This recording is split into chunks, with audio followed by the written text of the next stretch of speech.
这里在1年前啊，也有人跳楼自杀，好像也是一个年轻女孩子，邪门呢。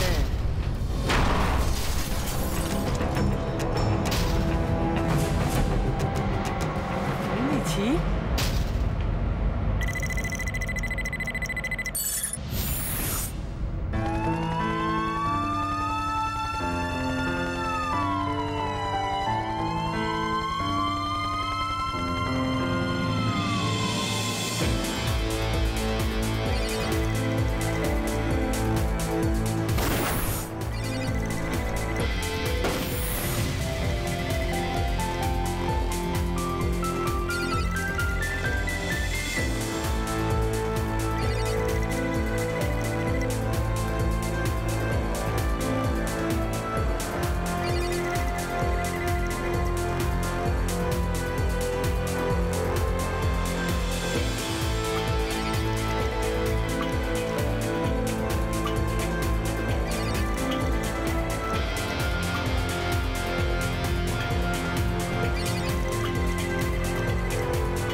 小博失踪的日期是5月22号，可能他在20号那天就失踪了。这就是为什么那天我们去查问证人的时候，根本没有人看过小博出现。美月那天是在演戏，他要当场的人相信小博真的失踪了。可是事实上，小博可能2天前已经死了。不是我，真的不是我。小博是你杀的，对吗？ 不要再说了，不要再说了，这一切都是我做的。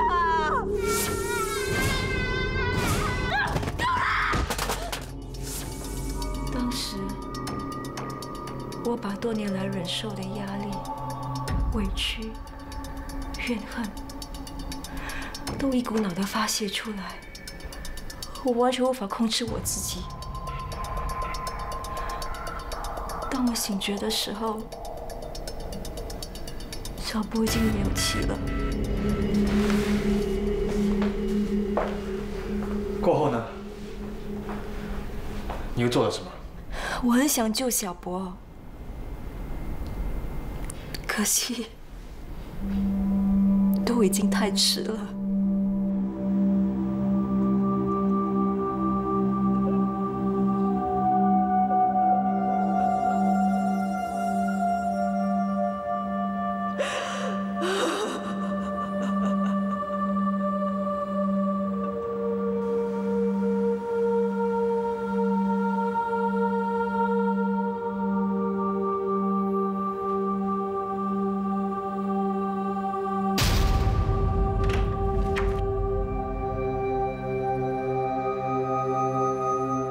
美月，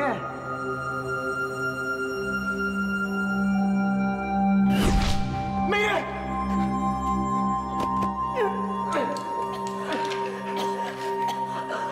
你干什么啊，美月？我杀了小波，我杀了小波，我不是有意的，你要相信我，我不是有意的。 我相信你，我相信你。该怎么办啊？我们去报警，就说小波发生意外。不可以，不可以报警的。要是给草莓知道，他会杀了我的，他会杀了我的。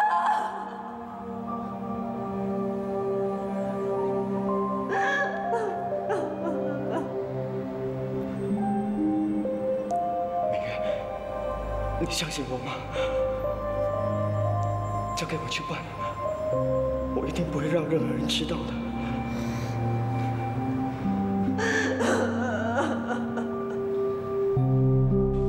小博出事2天后，你才告诉你先生，他都没有怀疑吗？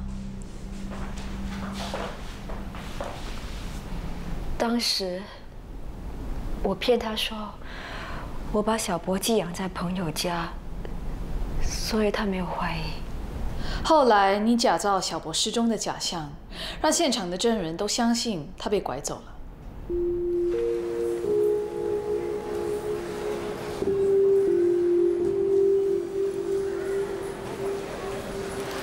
小博，你在哪里啊？小博，小博，小博！小姐，你们看到我的儿子这样高的？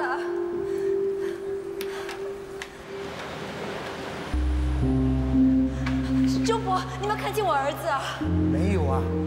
我儿子不见了，怎么办啊？你别急，慢慢说。你们刚才有去什么地方啊？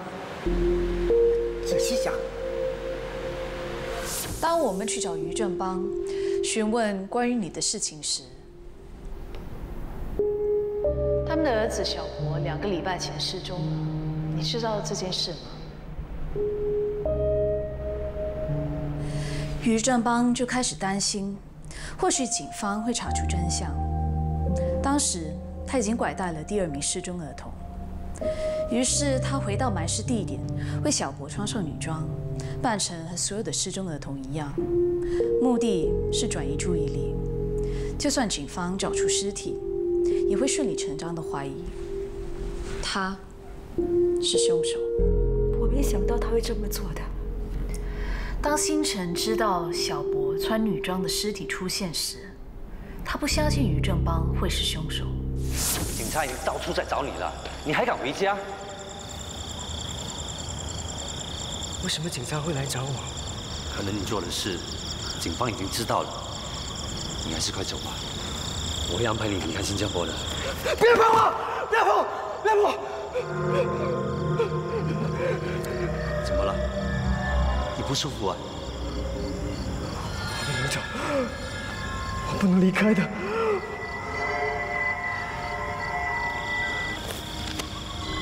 你为什么不能走？是不是因为美月？他的儿子不是你杀的，对吗？是我做的，是我杀的。我不相信你会做出这种事。告诉我，你为什么要替别人顶罪？不要再我！我不知道，我什么都不知道，我不知道。林星辰相当聪明，很快的联想到事情会不会和你有关。当天晚上，他去你公司找你，我猜他应该是逼问你关于小博的事。我想知道事情发生的经过。小博，是不是你杀的？我不知道你在说什么，我要回去工作了。正邦这么爱你，对你死心塌地，甘心为你牺牲，可是你却无动于衷，你太没良心了！你们这些男人，就只会对女人打打骂骂，把所有责任推到女人身上。我受够了，我真的受够了。我不会让你毁掉正邦的一生的。跟我走，去自首。我不要，不要！跟我走，去自首。我不要，我不要！一定要跟我去自首。不要逼我，你不要逼我！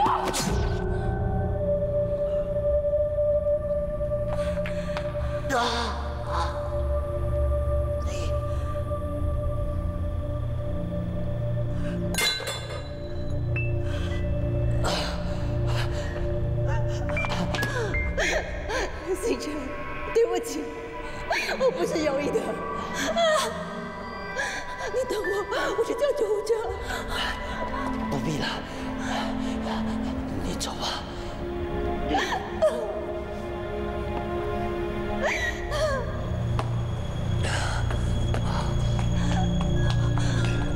我送你去医院，我送你去医院。你走吧。我以为我能忘了你，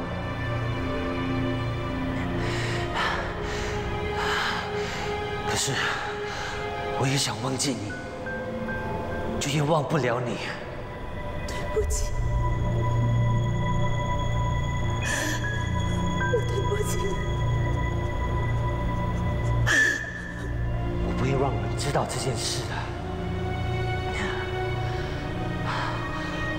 不能让警方怀疑到你身上。我不想白费真帮的一番苦心。星辰，要不是因为我，星辰他就不会死了。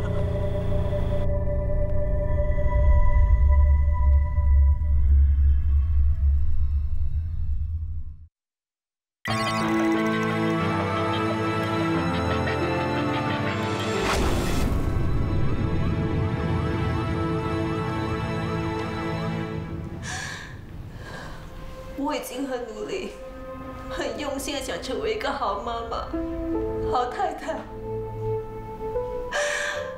我付出了那么多心血，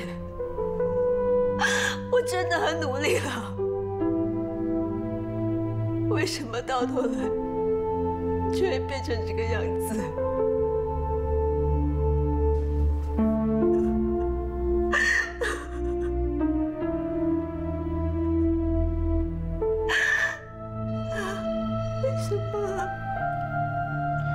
李美月女士，警方现在正式控诉你2项误杀罪名。从现在开始，我们必须扣押你，直到上庭为止。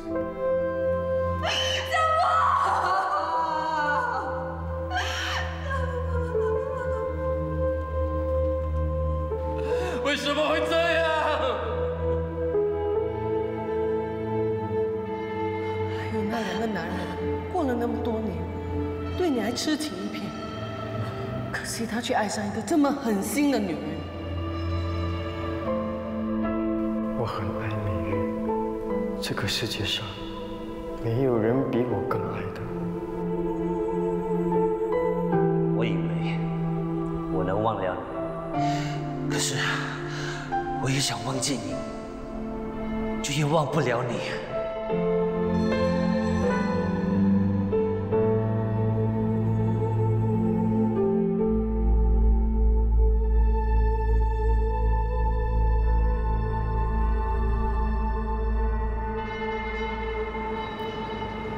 娘娘腔跟西洋算命了，一个为爱人顶罪，一个连命都没有。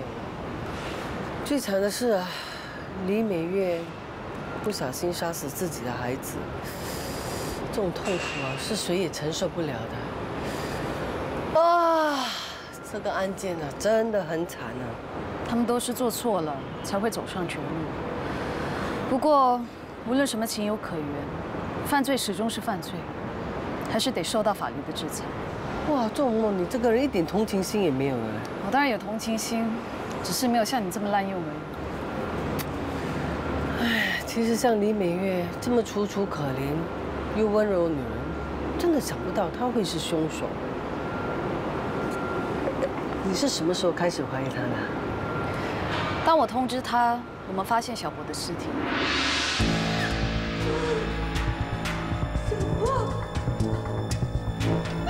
小波，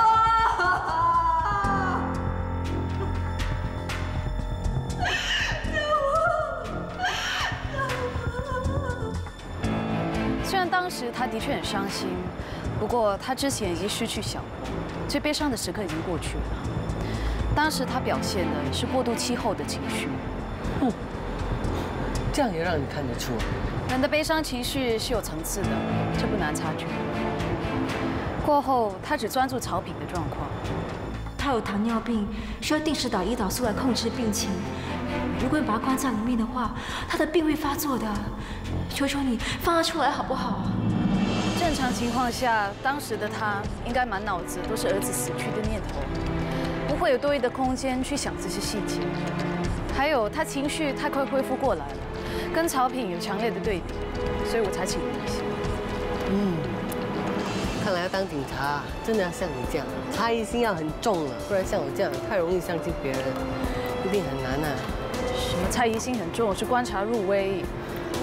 这话说回来啊，这李美月也算不错，同时有3个男人，同时爱上她，又爱得那么深。有些事情是羡慕不来的。你也不要妒忌啦，就要赶快找个人拍拖，不然你这朵花很快就谢掉了。我跟你说，最近有人在追求我，我只是没有时间应酬。啊，谁这样没有眼光会看上你，自讨苦吃，做梦这样看不开。死大妈，我跟你讲，你的谢人费还在我手上。怎么要吃我谢人费？对啊，扣到你谢我啊，扣到你够了，看我帮不帮你呢？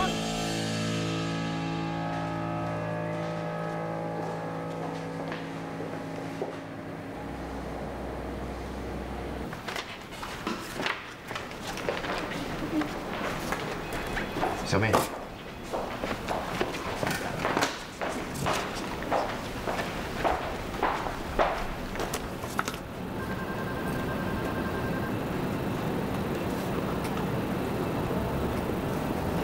嗨，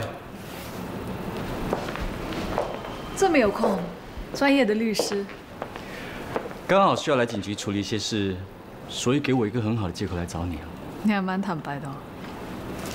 11朵玫瑰花，表示我一心一意向你道歉。原来送花的神秘仰慕者是他。你没做错什么，不必道歉。那就当作是我想送花给你的借口吧。那么爱找借口，有没有时间跟我一起喝杯东西呢？我想听听看你会用什么借口来约我。我今天身上没有现金，我需要找人请我喝咖啡。你不够钱没关系，我可以借给你的。看来我这个借口真的很烂了。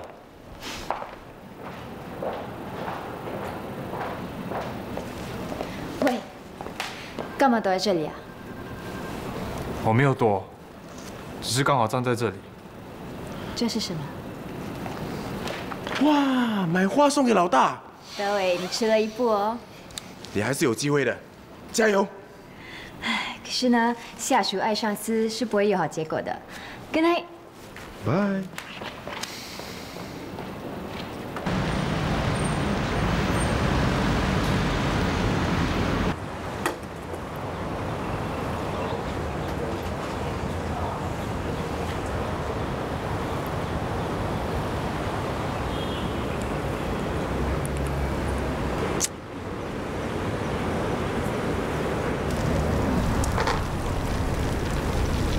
在做梦？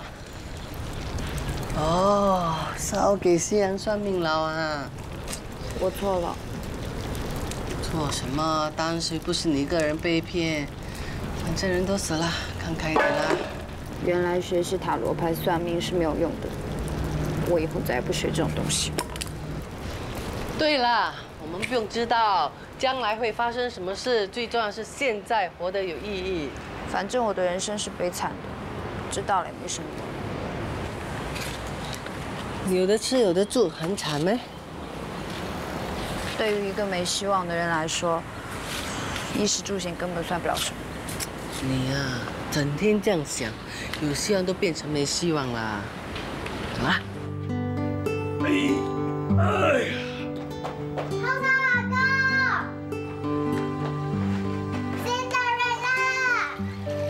讲过了吗？你还要听啊？为什么辛德瑞拉的鞋子是玻璃鞋？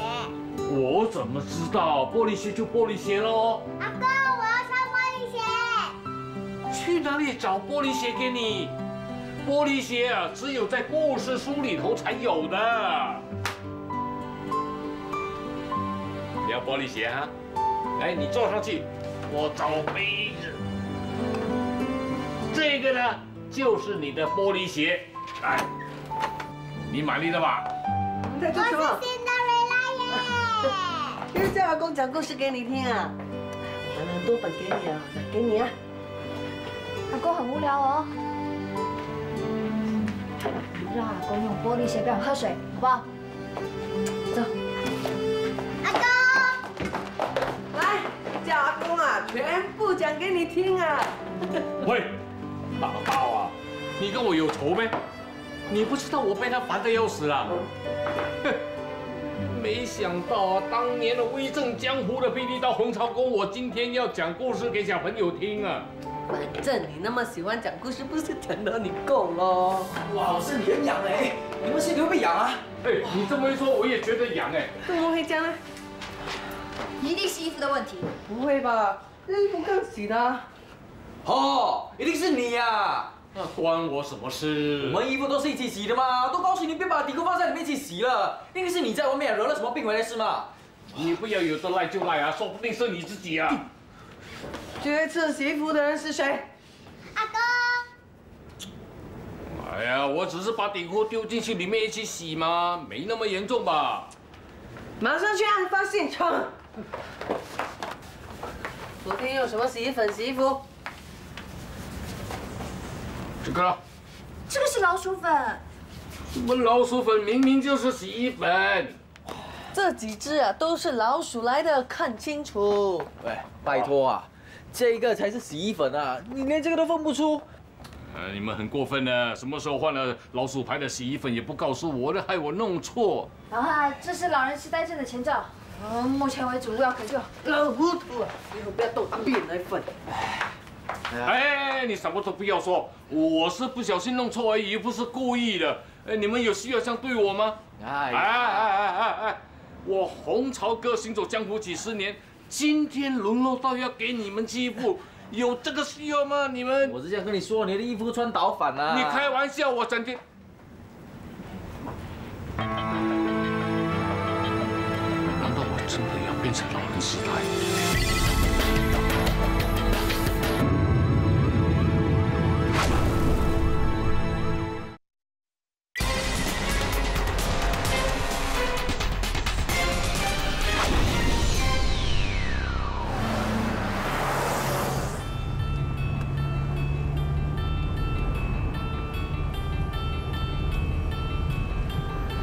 昨天我收到消息啊，有人看到他最后一次出现在附近的旧楼。我给你一整叠案件，你只查到一宗。你以为那么容易查？我才刚刚帮你破案，让我休息几天不行吗？还好啊，我不是你的手下，这么刻薄。你手上的另一份案件呢？你是说这个？我真的怀疑你是不是在耍我。胡广明失踪了22年，失踪之前是当律师的，没有家庭背景，没有证人可以证明他曾经失踪，资料少得可怜，你叫我怎么去找？还以为你找人有点办法，没想到你不过如此。你以为我是神仙啊？如果这么容易查到，你们警方早就找到人了。老实说，这是你私人要查的失踪案，对不对？这个男人也姓胡，你的亲人啊？你刚才说的是不是那栋旧楼啊？啊，就是那里了。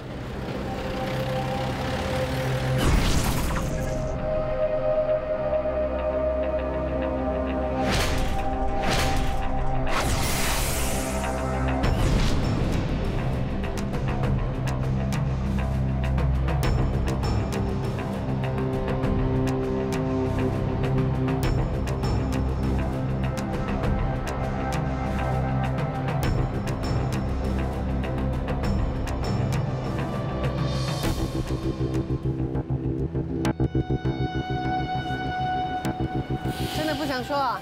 那叫我怎么帮你？难道有什么见不得光的秘密？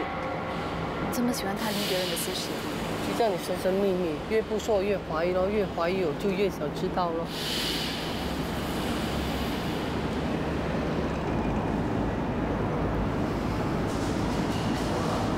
这位胡广明先生，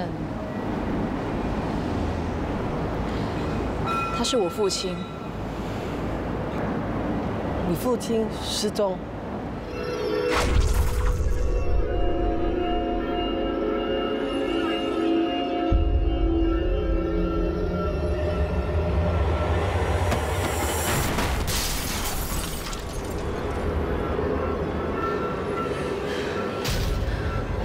你在这里守住我。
完全没有看到疑犯的样貌。他当时啊拿枪指着我，我整个胆都吓破了。不要说记得他的样子，连我老爸是谁我都忘记了。身材高度什么都不记得。他戴着面罩，而且站那么远，我哪里看得到？老大，我查到了，死者叫冯立奇，22岁，是外来移民。他5年前来到新加坡读书，毕业之后留在新加坡工作。他在失踪之前呢，在一间补习中心当临时教师。3个月前，她的男朋友来过警局报失踪案件，可是我们一直没有办法查出冯立奇的下落。他会不会是被逼跳楼的？刚才神秘人已经布置好逃走的路线，是有计划性的行为。大包，你的朋友是在什么时候看到立奇在这里出现？大概1个星期前，他看到一个男人搂着立奇经过这里，在楼下停留过一阵子，过后就走了。这个男人会不会就是这神秘人？当时立奇有什么举动？我的朋友觉得冯立奇长得很漂亮，不过他也只是随便瞄了一下，没有留意他们在做什么。神秘人应该是来观察环境，当他发现有人注意他们的时候，就马上停止这行动。什么行动？让死者在这里跳楼自杀。他是故意制造立奇在这里跳楼自杀，其实他是谋杀。德伟，重新查问死者的亲友，我们需要扩大搜查范围，查出他在近期内接触过的人，不管认不认识的，全都找出来。知道了。难怪啊，觉得有点古怪。这里在1年前啊，也有人跳楼自杀，好像也是一个年轻女孩子，邪门呢。你确定？不确定啊，是听人家说的。你帮我继续跟进那些失踪案，包括你爸的失踪案。你不把事情说清楚，你要我怎么帮你？说不出也没有关系啦，反正我不是那种很三八的人。我尽力帮你查查看。我爸是在我7岁那年失踪。我来看你怕不怕？哎呀，又还我的头发，还敢不听话？不听话，不听话，不听话！别我的头发了啊！不听话！哎，阿妹快来救我！小曼过来。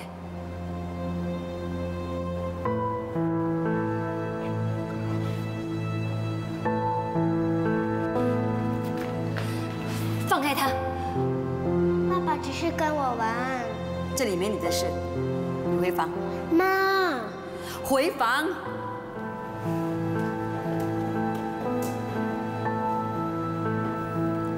当时我从妈的眼神看到她对爸的愤怒，还带着强烈的憎恶，就好像爸是一个很不堪的人。秋君，求你给我一次机会。不可能，我已经没有办法面对你。我可以去寻求帮助，这个问题一定可以解决的。不必了，你的问题能不能解决跟我已经没有关系。从今以后，我不准你再见到小曼。对呀，小曼可是我女儿，我还能对她怎样？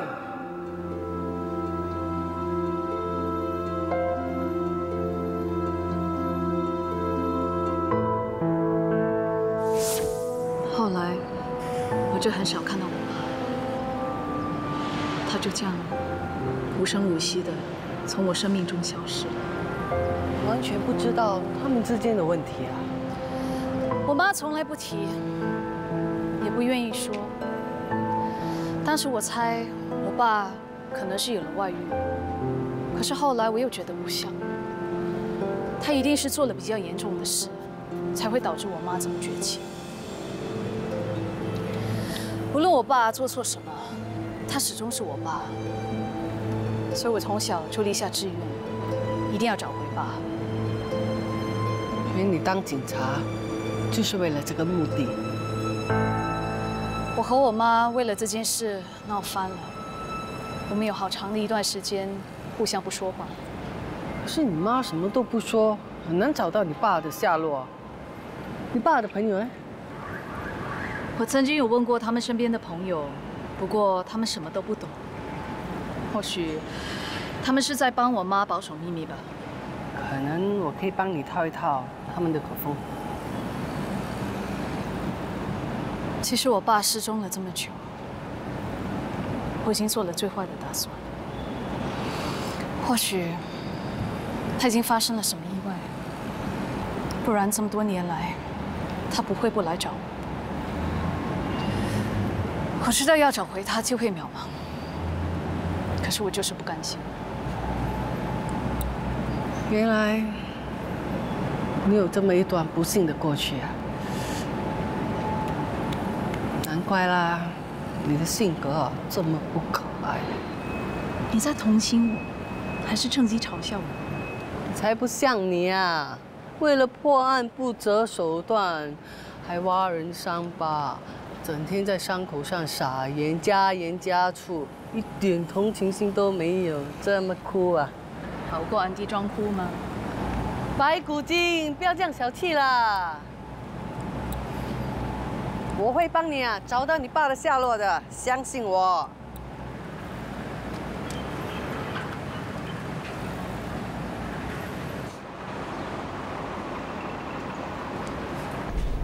啊，你今天精神好了很多嘞，有吗？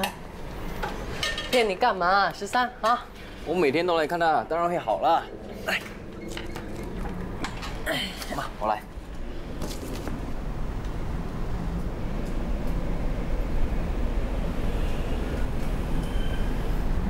你为什么还收他照片？你还整天是王八蛋！你做什么这样大声跟你妈说话？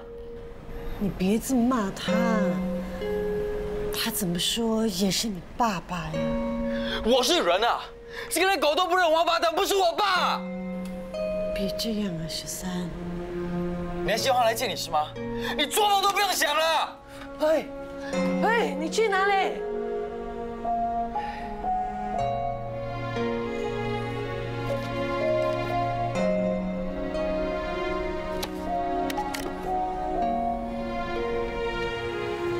想当年啊，13的爸一知道你有病之后，就马上离开你，从来都没有来看过你，连孩子都丢下不管。老实说，人我就看过很多啊，但是这么没有良心的人啊，我还是第一次看到。美云啊，我现在是站在你这边的，但是这次我却认为13是对的。那个刘大清根本都配不上你，做梦你还对他念念不忘。这不是他的错，难道是你的错？当年认识他的时候，就已经知道他的性格。我爱他，也愿意跟他在一起。那我应该承担这个后果。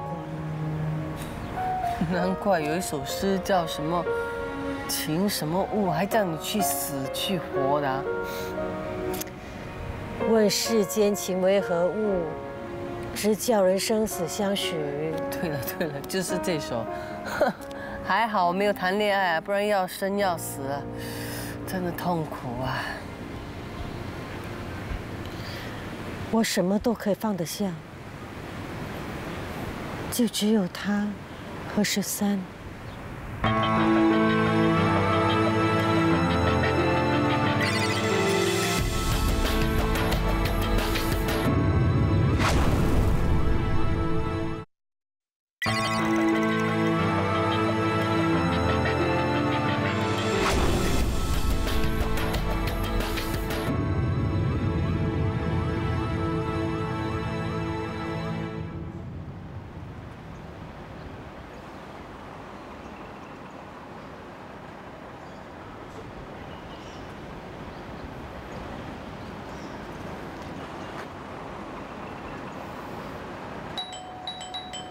找谁？我找刘大清。你是哪一位？我叫刘13，你叫他出来见我。对不起，刘先生现在没有空，请你离开。你告诉他我叫刘13啊，有很重要的事情找他。你叫他出来见我啊！如果你不离开，我们马上报警。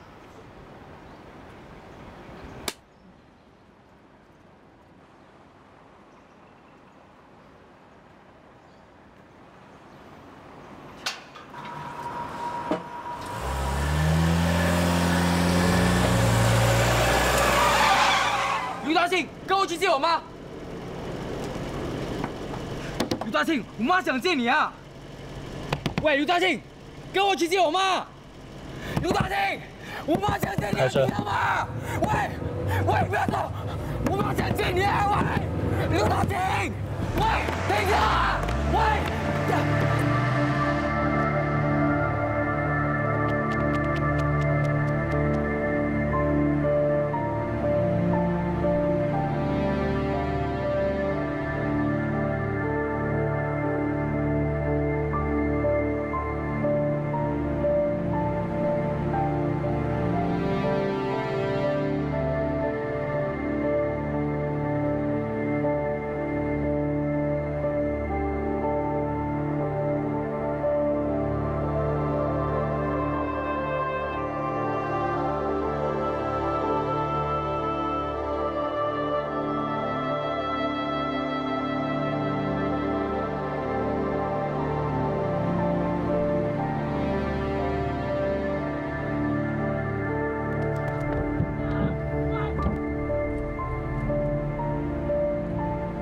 开快点！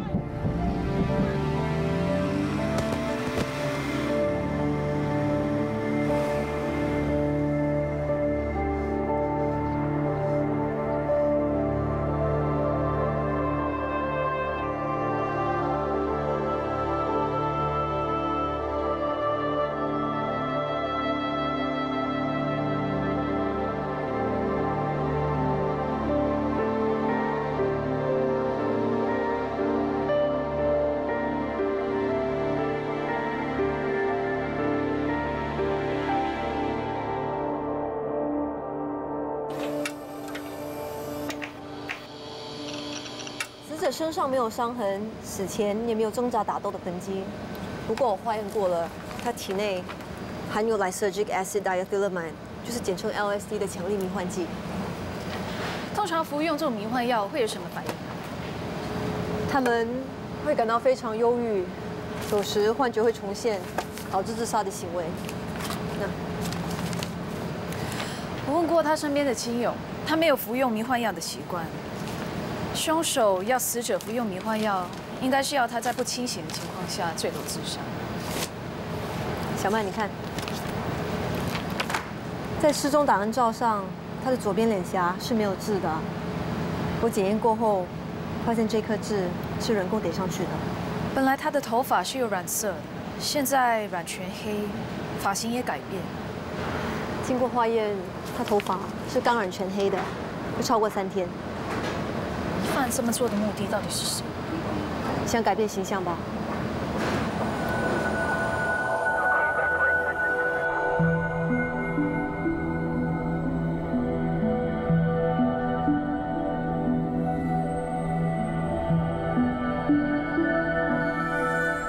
如果是干嘛？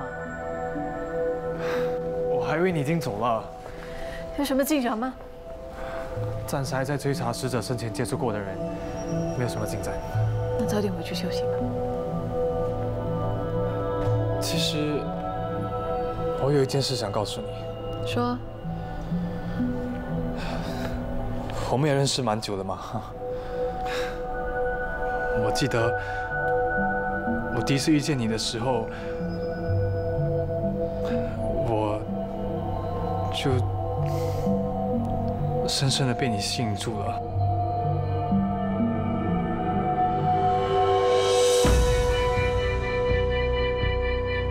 这里在1年前啊，也有人跳楼自杀，好像也是一个年轻女孩子，邪门呢。德伟，你帮我查之前的失踪案件里有没有少女坠楼死亡的案例。待什么？快点找啊！好，先从这2年期间开始找。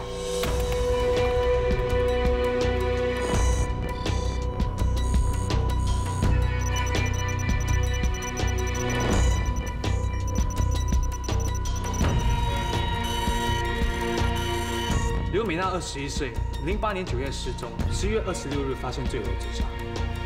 赵海伦23岁，09年2月失踪，4月26日发现坠楼自杀。那陈宁20岁，09年7月失踪，10月26日发现，也是坠楼自杀。受害者年龄介于20到23岁，身高1.6米左右，是属于瘦削型的，在形态上是非常相似的女生。职业都是教师、补习老师。你看他们死后的档案照片，头发被剪了娃娃头，也被染黑了，左边脸颊有人工点上的痣。他们都是失踪2到3个月内发现坠楼自杀，生前都有服用毒品，而且他们坠楼的地点都类似旧楼的环境，会不会是同一个人干的？我们现在面对的可能是一个连环变态杀手。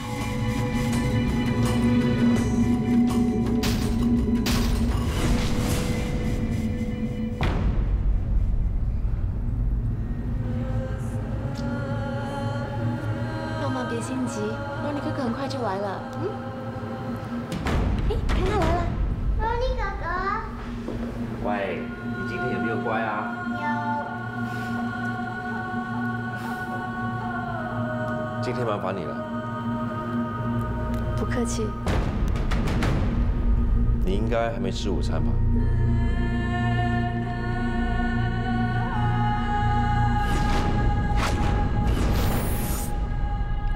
那我们走吧。